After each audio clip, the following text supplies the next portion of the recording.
दोस्तों मारी गुज्जूनी मोज चैनल में आपનું સ્વાગત છે। આજની વિડીયોમાં આપણે વાત કરવા જઈ રહ્યા છીએ કે ઠાકોર ફેમિલીમાં તો આજે છોટુ બેબી બોલતા શીખી ગયું। એ પહેલો શબ્દ શું બોલ્યો?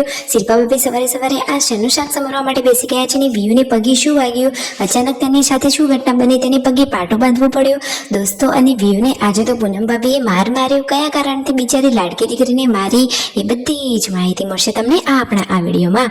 મારી ચેનલ પર નવા હોય તો ચેનલને ફટાફટ લાઈક શેર એન્ડ સબસ્ક્રાઇબ કરી દો। Full video in life of Thakor channel દોસ્તો ફૂલ વિડીયોની લિંક ડિસ્ક્રિપ્શનમાં મૂકેલી છે, ત્યાં જઈ તમે આખો વિડીયો વોચ કરી શકો છો।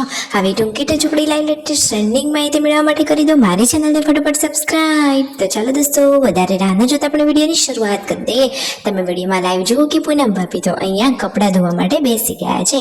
હંમેશા હસતા અને ચહેરા ઉપર સ્માઇલ હોય એટલે આપણા આ લાડકા પૂનમ ભાભી જુઓ બધું જ કામ કરે, પરંતુ કામ કરવામાં જરાય નાનપણ નહીં રાખવાનું, એટલે કે બધા જ કામ એકદમ સારી રીતે કરવાના। જુઓ તો ખરા કે તેઓ કપડાં ધોઈ રહ્યા છે અને ટોપલો ભરીને તો વાસણ માંજવાના લઈને આવ્યા છે। તો બધા જ કામમાં એ તો એક્સપર્ટ છે અને આપણા લાડકા ક્યુટ કાનોડા ધ્રુવાંશનું પણ એ બહુ જ ધ્યાન રાખે છે। આ ઘરમાં તો બધા હળી મળીને કામ કરે છે। પછી જમવાનું રેડી થઈ ગયું હતું, બધા લોકો જમવા માટે બેસી ગયા, પરંતુ આજે શિલ્પા ભાભીને શું થયું? તેઓ જમવાની કેમ ના પાડી રહ્યા છે? તેમની તબિયત થોડીક વીક લાગે છે। સાંજે પણ આજે વહેલા જમવાનું રેડી થઈ રહ્યું છે, કારણ કે પછી બધા લોકોને દશામાના ગુણગાન ગાવા માટે જવાનો ઉત્સાહ આનંદ હોય ને એટલા માટે। તો ફાઇનલી શિલ્પા ભાભી વહેલા શાક વઘારી રહ્યા હતા અને પછી શાક ચડ્યું છે કે નહીં ચેક કરવા માટે આવી ગયા છે રાકેશભાઈ।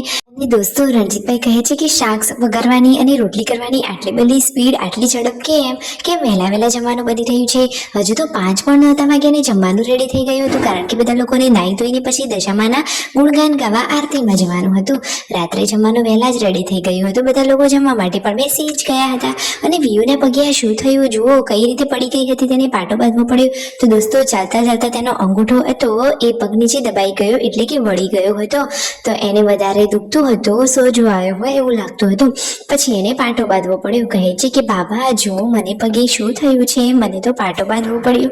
અરે વિયુ તો છે જ એકદમ ક્યુટ એન્ડ માસૂમ પરી જેવી લાડકી દીકરી, એને જોઈને તો બધાના ચહેરા પર ખુશીઓ છવાઈ જાય। આ તો ઘરની લક્ષ્મી કહેવાય। વાત સાચી લાગી હોય, માહિતી કમી હોય તો ચેનલને કરજો ફટાફટ સબસ્ક્રાઇબ। અને દોસ્તો આજે તો પૂનમ ભાભીએ આ જેન્સો અને વિયુ બંનેને માર માર્યો હતો। કેમ માર્યા હતા, શું કારણથી? તો કદાચ બંને લોકો મસ્તી કરતા હશે એટલા માટે।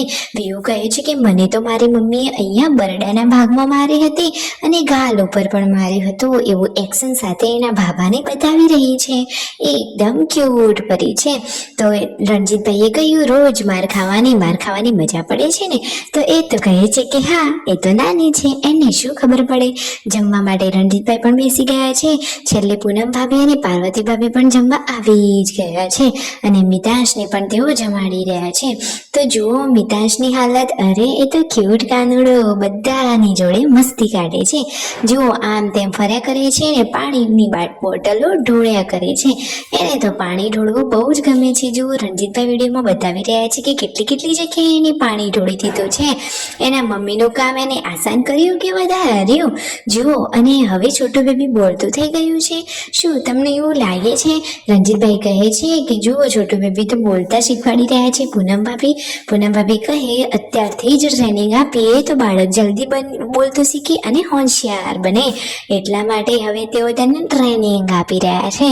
માં તો માં કહેવાય। ફાઇનલી અહીંયા શિલ્પા ભાભી જુઓ તેમના ભાઈ જોડે વિડીયો કોલમાં વાતચીત કરી રહ્યા છે।